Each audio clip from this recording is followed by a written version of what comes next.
তেলটার quality কোন পর্যায়ে আছে আমরা একটু দেখব। আপনারা এইটা সব করে মানে না আমাদের এখানে ধীরে তেল থাকে না, খুব কম। এইটা আবার 3 চলে যাবে। এটা সারা দিনে কাজ হয়ে যাবে। এইটা কাম করে কি করবেন? এটা কাজ হয়ে যাবে, এটা সকালবেলা ভালো করে মানে যখনই 4 ক্রস করবে, বুঝছেন, 4 ক্রস করবে তখনই সেটা ধীরে ধীরে হবে। এই যে 1-2 এর মধ্যে থাকবে, বুঝছেন, জি।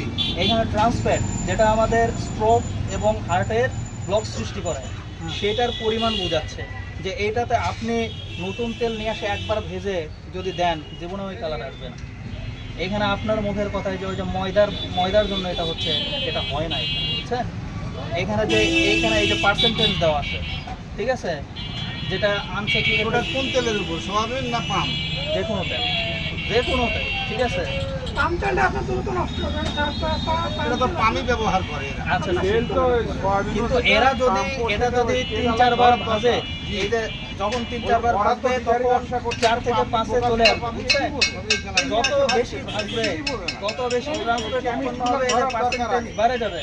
ট্রান্সফ্যাটের এই যে এটা 24% এর উপরে চলে গেছে। এখন এটা যদি আপনি কন্টিনিউয়াসলি খেতে থাকেন, কিছুদিন পরে আপনার কি হবে, হার্টে রিং করান লাগবে, বুঝছেন কথাটা।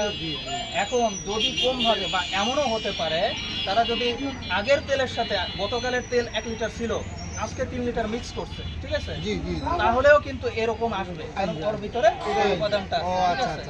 তো আপনি যেটা বলতেছেন যে ময়দা ভাজলেই যে এটা হবে তা না, অনেক সময় অনেক কালো তেলও কিন্তু 2-3 এর মধ্যে আছে, ঠিক আছে। তো এইটাই হচ্ছে ব্যাপার।